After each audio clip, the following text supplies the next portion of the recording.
जितेन्द्रियस्य युक्तस्य जितश्वासस्य योगिनः मयि धारयतस्येत उपतिष्ठन्ति सिद्धयः। सिद्धियों के विषय में हम अक्सर सुना करते हैं और सिद्धियों को प्राप्त करने की लालसा भी हमारे भीतर में होती है। भगवान श्री कृष्ण ने श्रीमद् भागवत में एकादश स्कंध में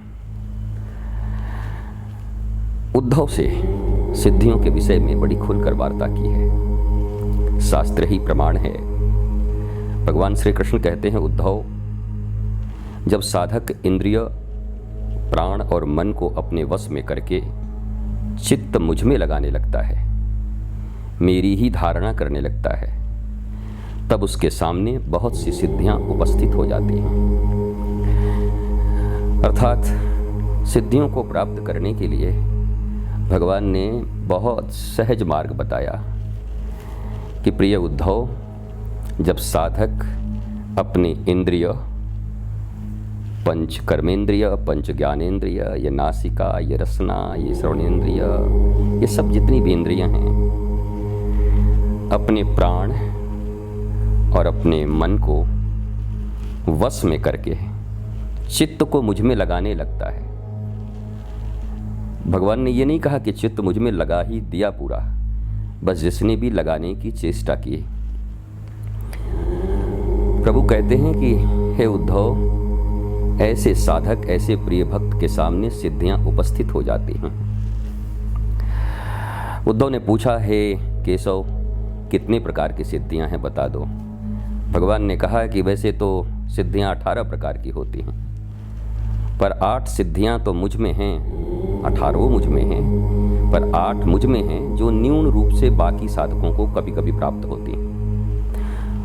और यही अष्ट सिद्धि नवनिधि के दाता हनुमान जी महाराज और माता जानकी का संवाद आपको याद होगा। अष्ट सिद्धि नवनिधि के दाता, असबर दीन जानकी माता। तो ये 8 सिद्धियों में वैसे तो सभी सिद्धियां बड़ी महत्वपूर्ण हैं, शरीर की सिद्धियां हैं, पर एक 7वीं सिद्धि बड़ी प्यारी सिद्धि है।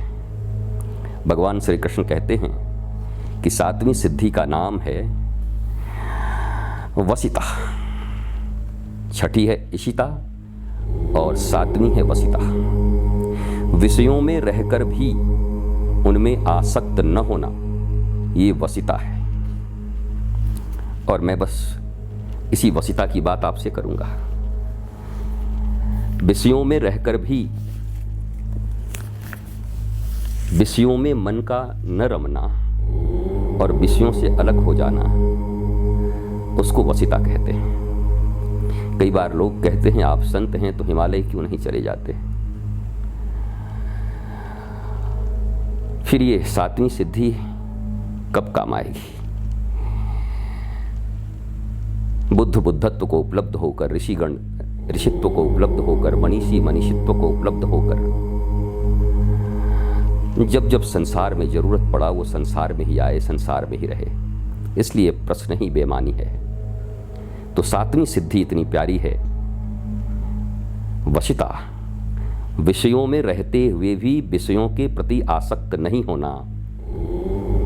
जैसे कमल के पत्ते पर जल होता है, मोती की तरह थोड़ा सा हवा आते ही जल की बूंद हट जाती है, दोनों में संयोग नहीं होता। वैसे ही भक्त प्राण, साधक इस जीवन में विषयों के बीच ही रहते हैं, संसार में ही रहते हैं, परंतु विषयों में आसक्त नहीं होते। बस उनके अपने और पराये का परिभाषा अलग है। वो मानते हैं अपना जगत में सपना, और अपना जो है मेरे तो गिरधर गोपाल, दूसरों न कोई। इसी को वसिता कहते हैं।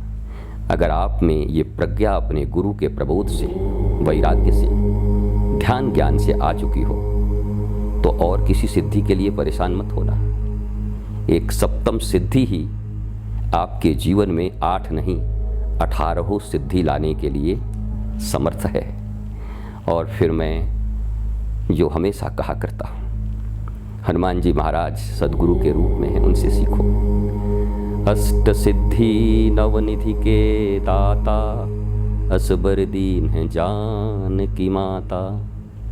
हनुमान जी क्या कहते हैं, माता जी मुझे ये अष्ट सिद्धि नवनिधि नहीं चाहिए, क्या चाहिए? हे किशोरी जी, आपके पास तो इससे भी बड़ी चीज है। क्या है मेरे पास? राम रसायन तुम्हारे पासा, सदा रहूं रघुपति के दासा, सदा रहूं रघुपति के दासा। ऐ किशोरी जी, ऐ जानकी माँ, आप ये 8 सिद्धियों 9 निधियों में मुझे मत फंसाओ। आपके पास तो एक बहुत बड़ी निधि है। मुझे 8 सिद्धि और 9 रिद्धि नहीं चाहिए, एक ही निधि चाहिए। और क्या चाहिए? बोला राम रसायन तुम्हारे पासा। राम प्रेम की निधि मुझे चाहिए, भगवत प्रेम की निधि चाहिए, गुरु प्रेम की निधि चाहिए, किशोरी प्रेम की निधि चाहिए।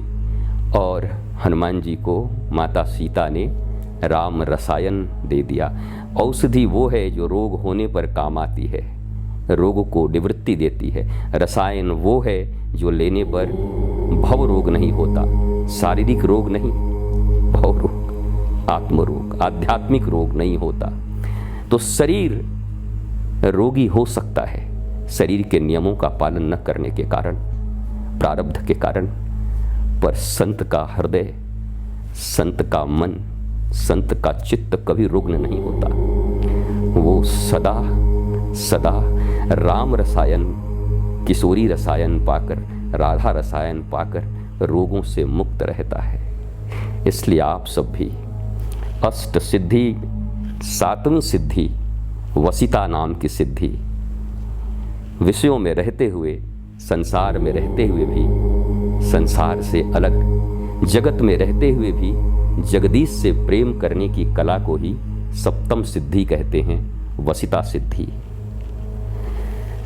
जय श्री कृष्ण, जय श्री राधे।